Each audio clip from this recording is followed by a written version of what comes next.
Graça e a paz do Senhor seja sobre nós. Mais uma vez estamos aqui para ministrar a palavra do Senhor. E, como disse pastor Rony, hoje seria o nosso culto de Santa Ceia. E sempre que estamos em culto de Santa Ceia, lemos o texto de 1 Coríntios, o capítulo 11, dos versículos 23 em diante.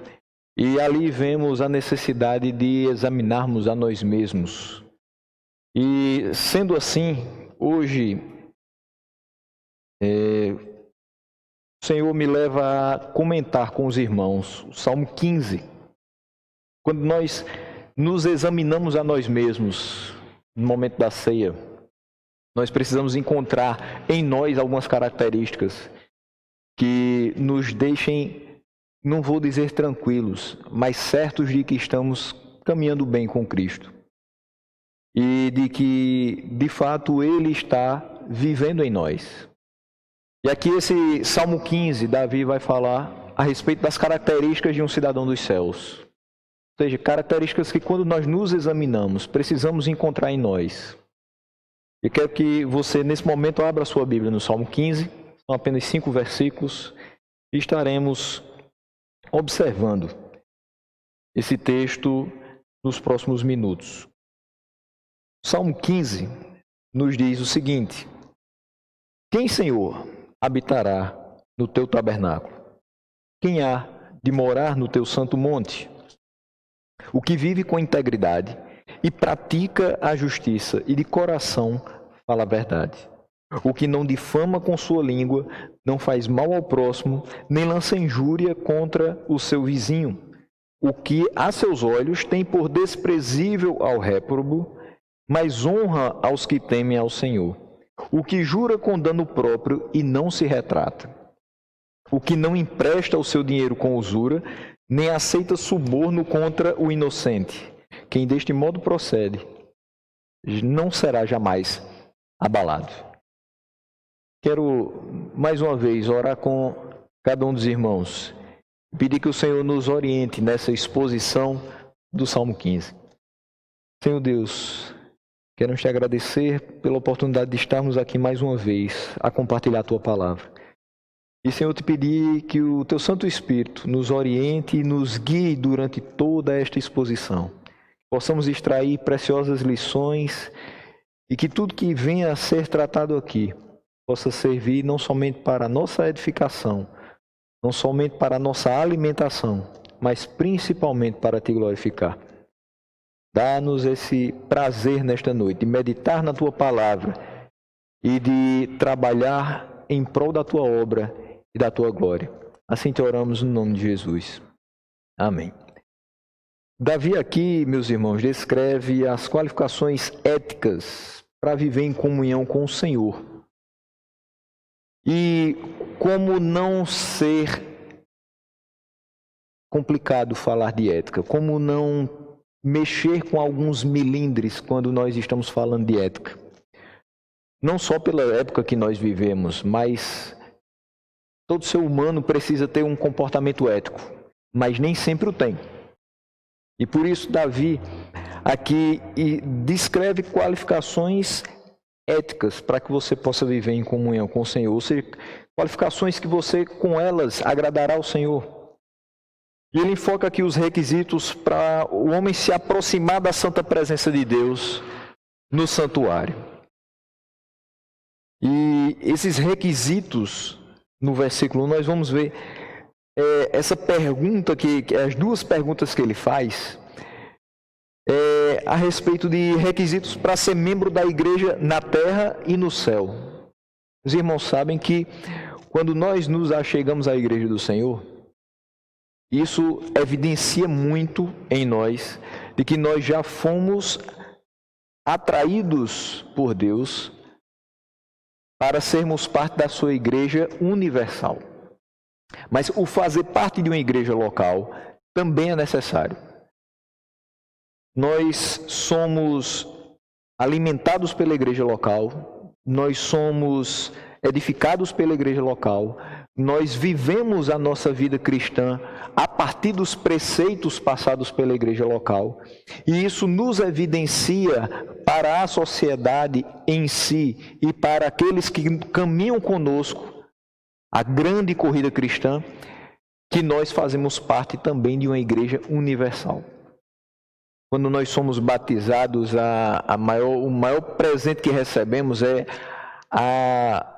não somente a presença eterna de Deus conosco, mas saber que fazemos parte de um grande grupo chamado povo de Deus. E que aqueles que caminham junto conosco também têm a mesma motivação de coração, também fazem parte da mesma família e nos ajudarão nessa grande caminhada.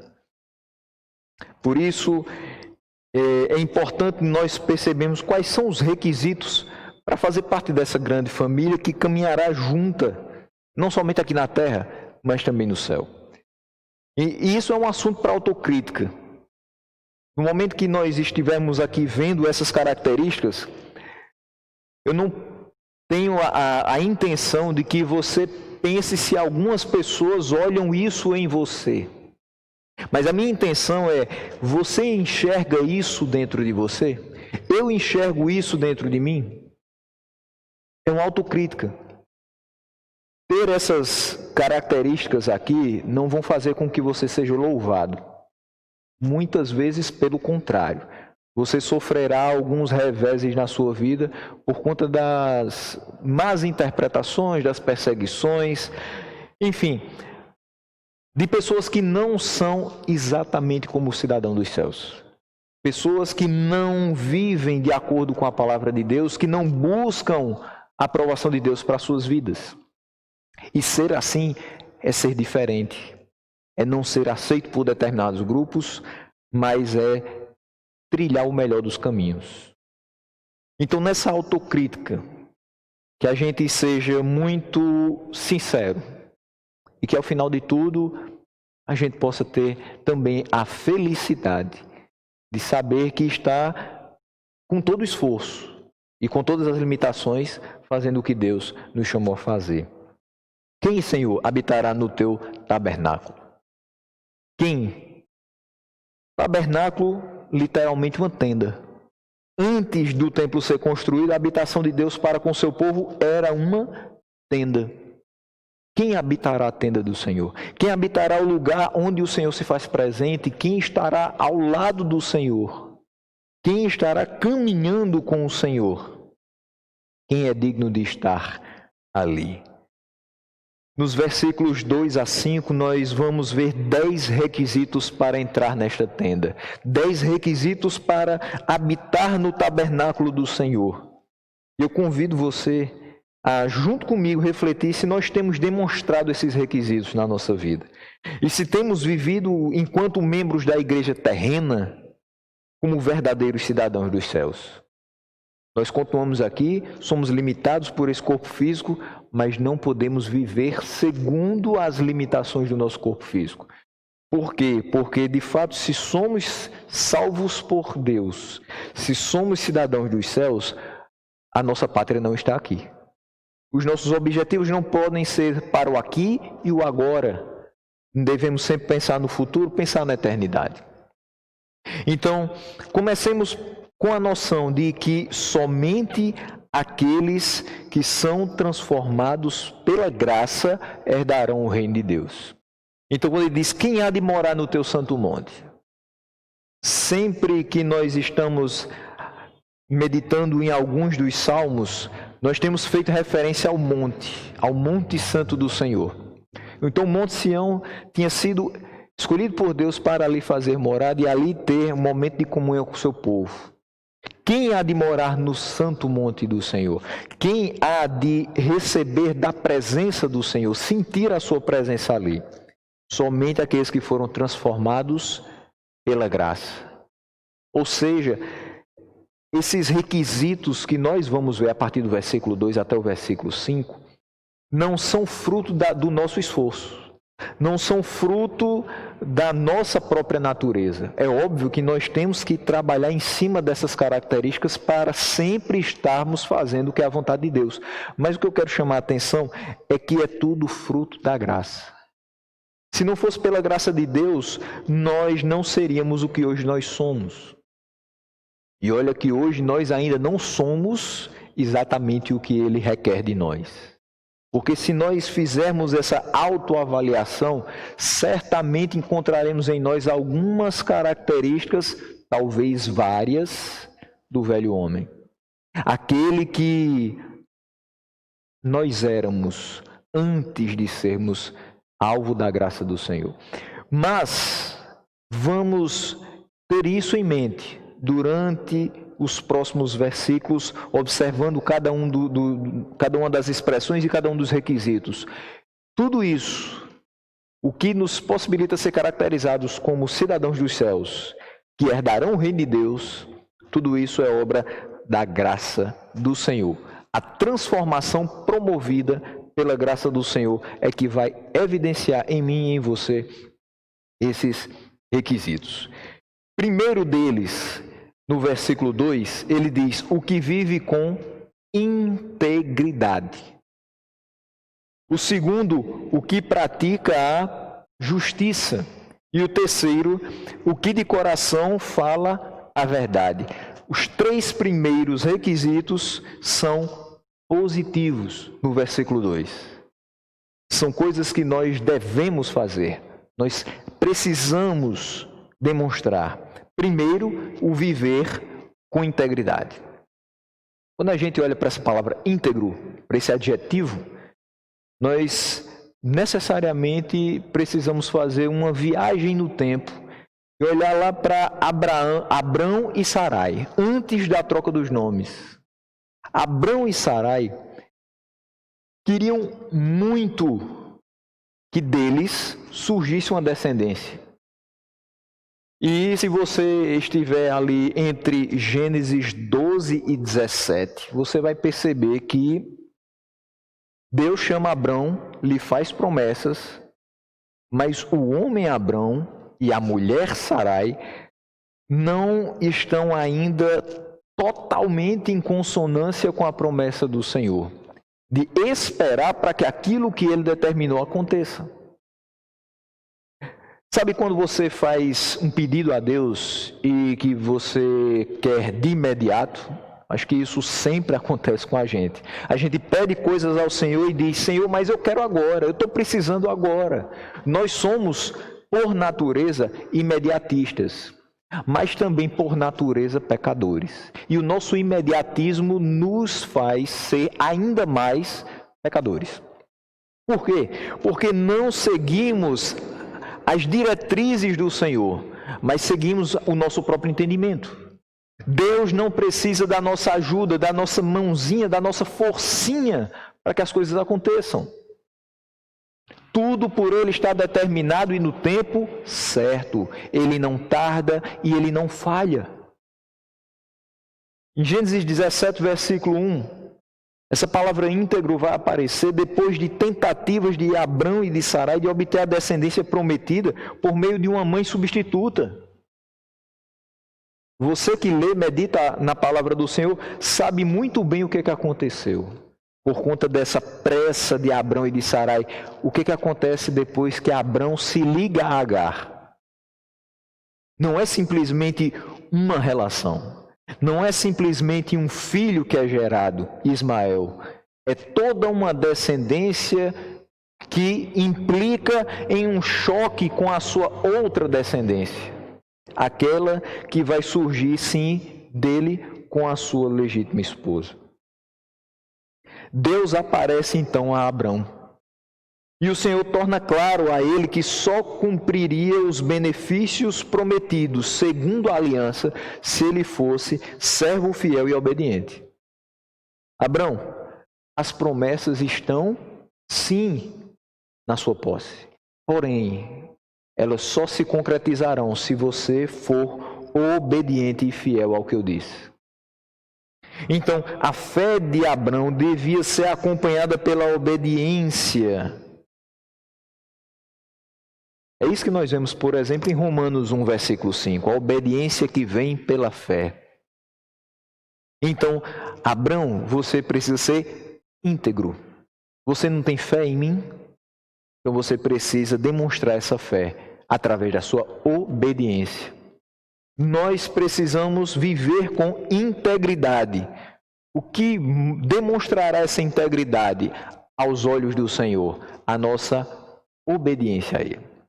Então, aquele que vive com integridade, ou seja, aquele que é obediente à voz do Senhor, demonstrando assim a sua fé a Ele. E se ele é íntegro, então como ele precisa ser? Como uma pessoa íntegra precisa ser? Ela precisa ser direita. Ela precisa ser aprumada em seu coração. Um homem torto não pode andar no prumo. Se faz pelo menos mais de 10 anos que você está em alguma igreja evangélica, certamente você já viu crianças cantando o homenzinho torto. E é interessante que diz que tudo na vida dele era torto, até que um dia Jesus o encontrou. E aí tudo que era torto na sua vida se endireitou. Ou seja, o homem que não observa o seu caminho segundo a palavra de Deus, ele não pode ser íntegro. Você pode até dizer que conhece pessoas que não servem a Deus e que são muito boas, são moralmente até perfeitas, mas de fato elas não são íntegras. O seu interior não pode ser integralmente bom. Como o meu interior não pode ser integralmente bom se eu não estiver ligado a Cristo. Todas as minhas atitudes boas vêm dele. Então ele precisa ser direito e aprumado no seu coração. O seu coração precisa observar a palavra de Deus e guardá-la. Guardei a tua palavra no meu coração. Para quê? Para não pecar contra ti, para ser íntegro. Aquele que vive com integridade, como é que ele deve agir? Ele não pode agir por impulso. Não pode ser aquela pessoa que age por ambição, por ganho, querendo ter vantagens em todas as situações. Não pode ser aquele que age por temor ou por bajulação. Não pode ficar encurvado para qualquer direção. Ele deve se manter reto. Existem pessoas que buscam tanto o benefício próprio que a gente chega a dizer, olha, se aquela pessoa pular no interior de um vulcão, pode ir atrás dela, porque ali tem vantagem. Então veja, até com dano próprio ela quer ter vantagem. Não é assim que anda aquele que vive com integridade. Ele não busca se beneficiar à custa dos outros. Ele não faz as coisas se curvando para qualquer direção. Ele não é de A hoje e de B amanhã. Ele não é de Deus hoje e do diabo amanhã. Ele se mantém firme nas suas convicções. E a sua grande convicção é: Deus está no controle da minha vida e eu preciso seguir com integridade, porque assim é o Senhor que eu sirvo. Ele também é íntegro. O que ele deve esperar então? Agindo dessa maneira, ele deve esperar ciladas. Ele deve esperar armadilhas que o façam tropeçar. Imagine num momento como esse que nós estamos vivendo, em que tantas coisas são restringidas, outras proibidas. Se formos fazer aquilo que o nosso coração quer, aquilo que a nossa mente planeja, aquilo que nos traz prazer, certamente vamos infringir algumas leis. E nisso daí nós cairemos numa armadilha muito grande. Existem ciladas que são preparadas justamente para momentos como esse que estamos vivendo. Se nós fizermos, mesmo com a desculpa de termos boas intenções, o que é contrário ao que se coloca como lei, como se coloca como moral, o que se coloca como valores éticos, as pessoas que tanto nos louvam por sermos bons ou por sermos íntegros, serão as primeiras a dizer: Olha, o crente está errando. Olha, o crente está se desviando. Olha, o crente fez o que é errado perante os olhos de toda a sociedade. E perderemos a característica que nos marca diante das pessoas, a integridade.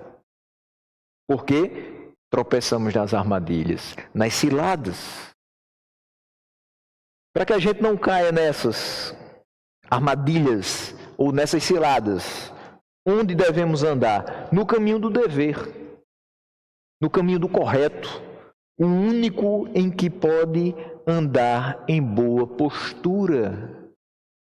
Crente tem que ter postura, meus irmãos.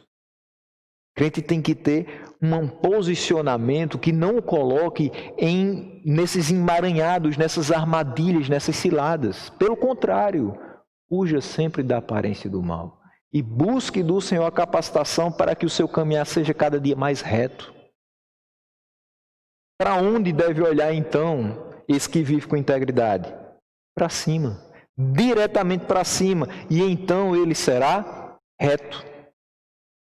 Nós seremos retos quando estivermos sempre olhando retamente para aquele que nos faz caminhar em segurança. Mas também diz o versículo 2, é aquele que pratica a justiça. Ou seja, segundo requisito, além de ser íntegro, é aquele que obedece à lei de Deus, pratica a justiça. 1 João diz que aquele que pratica a justiça é filho de Deus. O fiel que honra a Deus, que ordena toda a sua vida segundo a vontade de Deus. É aquele que, semelhantemente ao que diz Tiago 4, de 13 a 17, ele pensa muito bem a respeito do que ele vai fazer. E ele entende que as outras pessoas podem até dizer que eu vou ali em tal cidade, passar um ano, fazer negócios e trazer meus lucros, mas ele depende de Deus. O que pratica a justiça, ele sabe que os outros podem organizar toda a sua vida segundo o seu conhecimento, segundo a sua capacidade, segundo aquilo que ele consegue enxergar, mas, independente do que os outros façam, pensem ou digam, eu continuarei ordenando toda a minha vida, todos os aspectos dela, segundo a vontade de Deus. Até porque não adianta você planejar qualquer coisa fora da dependência de Deus. Só acontece aquilo que é da sua vontade. O soberano é o Senhor, não eu e nem você. Um terceiro requisito, de coração fala a verdade. Essa é a evidência de um coração regenerado. O coração que fala a verdade. O coração não regenerado, o coração natural, é inerentemente enganoso. E se você tem alguma dúvida disso, eu tenho 3 bons textos para que você entenda. O primeiro deles é o Salmo 14, versículo 1. Diz o insensato no seu coração, não há Deus. Corrompem-se e praticam abominação. Já não há quem faça o bem. Ou seja, aquele que é insensato diz no seu coração que não existe Deus. E o que é que vem no seu coração? A corrupção. Ele se corrompe, pratica abominação. Já não há quem faça o bem. Por quê? Desconsidera a presença e o poder de Deus. O Salmo 58, versículo 3, desviam-se os ímpios desde a sua concepção, nascem e já se desencaminham proferindo mentiras. Imagine a figura de uma criança muito pequena, meses, no máximo 2 anos, e que você começa a dar orientações. Por que será que essa criança tão pequena, que muitos dizem que não compreende absolutamente nada do mundo, consegue transgredir as orientações que você, como pai, como professor, como parente, as dá? Como as crianças podem ser transgressoras? das orientações e ordens que lhes são dadas, porque elas nascem e já se desencaminham. É o pecado. O pecado que já está habitando o coração delas. Desviam-se os ímpios desde a sua concepção, nascem e já se desencaminham proferindo mentiras. Aqui um pequeno parênteses. Não é porque você nasceu em um lar evangélico que você vai ser santo toda a vida e você tem um lugar cativo, uma cadeira cativa no céu. Entenda que cada um terá uma experiência com Cristo. Entenda que cada um precisa se arrepender dos seus pecados e reconhecer e confessar que somente o Senhor é Deus. Entenda que filho de crente só será crente se estiver dentro do plano eterno de salvação do Senhor e se sua vida evidenciar todos esses requisitos. Muitos de nós somos, e agradecemos a Deus pela oportunidade de crescer num lar como esse, mas também conhecemos muitos outros que já na adolescência, no fim da infância, ou mesmo na idade adulta, se desviaram porque nunca fizeram parte. Não adianta ser por força, não adianta obrigar, porque os frutos serão mostrados. Nós precisamos orientar, viver, mostrar e demonstrar. Mas se for ímpio, vai se desviar e vai proferir mentiras. Por quê? Porque o coração do ímpio assim o faz. Jeremias 17, 9 e 10. Enganoso é o coração mais do que todas as coisas e desesperadamente corrupto. Quem o conhecerá? Eu, o Senhor, esquadrinho o coração, eu provo os pensamentos, e isto para dar a cada um segundo o seu proceder, segundo o fruto de suas ações. Por isso, quando alguém disser, siga o seu coração, tenha muito cuidado com isso. Se o seu coração é o coração de um justo, ele falará toda a verdade. Ele seguirá a voz do Senhor. Precisamos ser como ovelhas que escutam a voz do bom pastor. Não podemos ser como os perdidos de hoje, que escutam a voz do coração e vão a passos largos para o inferno. Tem muita gente escutando o coração e terminando dentro do caixão. Tem muita gente escutando o coração e arrebentando com a vida de todo mundo que está perto dele. Tem muita gente escutando o coração e ficando muito longe de uma eternidade com Deus. Nós só podemos ter qualquer relação boa com o nosso coração se esse coração foi arrancado quando era de pedra e nos foi dado um coração de carne que compreende a vontade de Deus e a segue. O versículo 3 nos apresenta mais 3 requisitos e os 3 são negativos, no sentido que eles vão descrever ações que nós devemos evitar. Ele começa dizendo o que não difama com sua língua, depois ele fala não faz mal ao próximo e por último ele diz nem lança injúria contra o seu vizinho. Os pecados então da língua vão ser enfatizados aqui. E aí mais uma vez eu me lembro de Tiago, que fala tanto sobre essa língua, um órgão tão pequeno, mas que pode colocar todo o nosso corpo no inferno. Precisamos ter cuidado com o que a nossa língua diz. Até porque se não a dominarmos, ela desenfreadamente vai proferir todo tipo de coisas que não somente machucam os outros, mas também vão ter muitas consequências em nós mesmos. É sobre isso que eu quero tratar nesse momento. O quarto requisito, não difama. Aquele que vai habitar o tabernáculo do Senhor, aquele que mora no seu santo monte, ou seja, aquele que é cidadão dos céus, ele não difama com a sua língua. Quando nós fazemos críticas a alguém, nós temos os males dessa crítica. Precisamos avaliar os males dessa crítica. E são pelo menos 3. Quando nós fazemos críticas destrutivas, pelo menos 3 pessoas são afetadas. A primeira delas é o próprio difamador.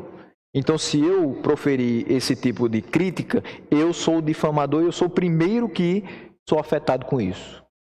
Segundo, o vizinho sofredor, aquele que recebe a carga da difamação. E terceiro, o que passa à frente, o que passa adiante essa calúnia, essa difamação. Não se engane, quem difama dificilmente ficará imune aos efeitos do que diz contra o outro. Pode ser a coisa mais simples no seu ponto de vista, mas se você faz uma crítica destrutiva e se você não for insensível, se você for uma pessoa normal, você vai saber palavras que vão ferir os outros, que vão ter consequências danosas no coração do outro, e isso vai lhe deixar triste em algum momento. Ah, mas eu não quis dizer aquilo. A minha intenção não foi essa, mas você falou, você feriu e agora você se sente triste, deprimido por conta da consequência daquilo que você disse para outra pessoa. Quem recebe a difamação sofre as consequências de uma mentira associada ao seu nome e é veiculada aos 4 cantos. Imagine que você fala alguma coisa contra determinada pessoa. Eu falo para uma pessoa, aquela pessoa fala para mais 2, daqui a pouco são 4, e daqui a pouco são 8, e daqui a pouco 16, 32, 64, e daqui a pouco não tem progressão geométrica que dê conta. Porque notícia ruim corre rápido demais. Não temos como controlar uma notícia que acaba com a reputação de alguém. Então pense muito bem com relação à difamação, porque você se sentirá mal se difamar alguém, mas certamente aquela pessoa se sentirá muito pior. Porque os efeitos não são somente das suas palavras, mas do conhecimento agora de muitas pessoas, que vão olhá-la de forma totalmente diferente do que antes dessa difamação. Quem passa adiante é canal de sofrimento e destruição, e não permite que o ciclo desse mal seja encerrado. Então, quando ele diz aqui no versículo 3, não faz mal ao próximo, se você passa adiante uma difamação, você está fazendo muito mal ao seu próximo. Meus irmãos, não sejamos aqueles que vão escutar a difamação, vão ser muito propícios a dar ouvidos a essas coisas e vamos passar à frente. Sejamos aqueles que vamos até ouvir a pessoa por educação, mas tudo bem, ali se encerra. Que se alguma difamação for passada à frente, que não seja pela nossa boca, mas pela boca do ímpio, porque assim ele procede. Mas nós não podemos proceder dessa maneira. Não fomos chamados para isso. Sexto requisito que é tratado é nem lança injúria contra o seu vizinho. O pecado de estar muito disposto a acreditar em rumores. Você certamente já escutou alguém dizer assim, eu ouvi falar em determinada coisa. Estão dizendo que eu ouvi dizer. Eu não sei, mas eu acho que isso é muito perigoso. Isso é muito perigoso. Por quê? Porque a gente acredita em rumores, mas quase nunca a gente vai atrás do alvo do rumor para saber a verdade certa.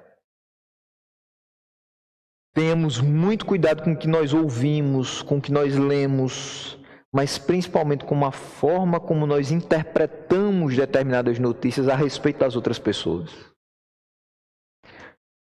Às vezes, alguma coisa que é dita pode até ser verdade, mas a gente não sabe o que está acontecendo do outro lado e por que isso veio a acontecer. É comum, quando você escuta rumores e dá ouvido a eles, um pré-julgamento. É comum que muitas vezes nós sejamos cruéis nesse pré-julgamento. Isso é um julgamento anterior à verdade revelada, certamente ele vai ser tolo, vai ser injurioso e vai ser típico de um ímpio. Eu ouvi dizer que fulano está fazendo determinada coisa. E aí eu acredito naquilo. E eu começo a passar para outras pessoas. E diz o ditado popular que quem conta um conto aumenta um ponto. E certamente é assim que o caluniador, aquele que fala calúnias contra o seu próximo, age. Ele não se contenta em passar a difamação, a calúnia, ele vai sempre aumentar alguma coisa.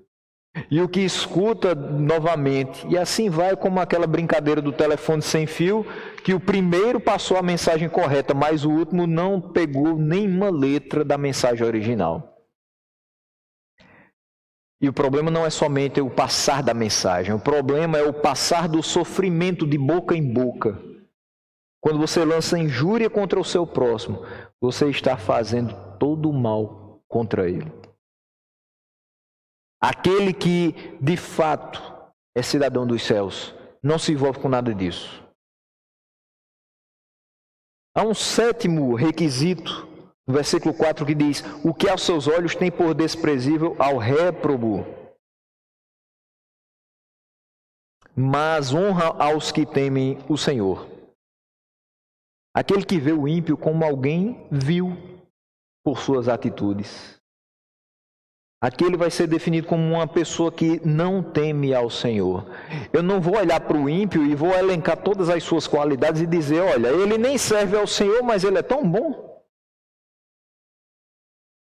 Sinceramente, meus irmãos, não adianta uma pessoa ser boa aos olhos da sociedade se ela não tem o coração voltado para o Senhor. O seu coração continua sendo enganoso, as suas obras continuam sendo más, e ele continuará a ser o ímpio que sempre foi. Até o dia que Deus o chamar. Até o dia em que a graça o transformar. Enquanto não, pode ser bom do jeito que for, ainda assim não será o que Deus requer. Ainda assim é desprezível o réprobo, ou seja, o rejeitado. Aquele que não faz a vontade do Senhor é rejeitado. Ele não está destinado à eternidade. Não com o Senhor, mas está destinado à eternidade de perdição. Não nos façamos um com eles, mas saibamos separar. Nós precisamos amar as pessoas? Sim. Nós precisamos pregar às pessoas? Óbvio. Precisamos dar assistência a elas? Claro. Mas não podemos olhar para elas como se elas fossem aquilo que nós lutamos todo dia para ser. Eu não posso olhar para uma pessoa que abraça o pecado com toda a avidez da mesma forma que eu olho para uma pessoa que luta todo dia contra o pecado. Eu não posso caracterizar da mesma forma. Eu preciso fazer muito bem essa separação. O oitavo requisito é o que jura com dano próprio e não se retrata. O que isso significa? É o que cumpre o seu juramento, mesmo com risco de perda ou dano pessoal. Ou seja, se você promete algo a alguém, por mais que no final não haja nenhuma vantagem para você, pelo contrário, haja até prejuízo, mais vale cumprir com a sua palavra do que quebrá-la para evitar um dano. Imagine que você vendeu um produto a alguém. Segundo as nossas leis, alguém tem 72 horas para trocar. De posse da nota fiscal, sem o produto estar danificado por qualquer outro motivo, ela vai ter a oportunidade de trocar, tendo defeito de fábrica. Imagine então que essa pessoa vem a você e diz o seguinte: eu não quero mais, eu quero trocar. Eu mexi um pouquinho aqui no produto e quebrou. Bom, se quebrou, tudo bem, mas a questão é simples. Você quebrou e você não tem direito mais de troca. Mas entenda que se você não atender àquele pedido, talvez você tenha danos. E não vão ser somente os prejuízos financeiros de fazer uma troca sabendo que você não vai mais poder vender aquele produto. O dano vai ser moral. Alguém vai dizer, aquele vende, mas não cumpre a lei. Eu fui atrás dele antes das 72 horas, ele não trocou o meu produto. Até que você prove o contrário do que a pessoa está falando, seu nome já vai ter sido jogado na lata do lixo. Então, mesmo que você tenha prejuízo, faça. Você prometeu ser fiel nas suas transações comerciais. Mesmo que haja prejuízo, mesmo que você tenha danos, perca esse dinheiro. perca o produto, mas não perca a sua consciência, não perca a sua tranquilidade, a sua paz de espírito, não perca a sua comunhão com o Senhor por conta de uma questão muito pequena. O versículo 5 nos apresenta 2 requisitos, e dessa vez também negativos. Os 2 últimos. Quando ele diz: o que não empresta o seu dinheiro com usura, nem aceita suborno contra o inocente. Novamente, esses 2 requisitos negativos. O primeiro deles: não empresta o seu dinheiro com usura. De um estrangeiro era permitido cobrar juros, mas não de um compatriota israelita. Essa era a ideia, essa era a lei. Ao contrário de hoje, que os empréstimos podem ser feitos a qualquer momento, você nem precisa, mas você faz e se endivida completamente, os empréstimos somente eram feitos em períodos de extrema necessidade. Então, quando alguém buscava empréstimo naquela sociedade, é porque estava a ponto de passar necessidade física, de alimentação. Por isso, era uma forma de extrema exploração cobrar juros dessa pessoa. Emprestar 10 para pedir 20. A generosidade em tais assuntos foi ressaltada ainda mais por Jesus. Olha o que diz o Lucas 6, 34, 35. E se emprestais àqueles de quem esperais receber, qual é a vossa recompensa? Também os pecadores emprestam aos pecadores, para receberem outro tanto. Amai, porém, os vossos inimigos. Fazei o bem e emprestai, sem esperar nenhuma paga. Será grande o vosso galardão e sereis filhos do Altíssimo, pois ele é benigno até para com os ingratos e maus.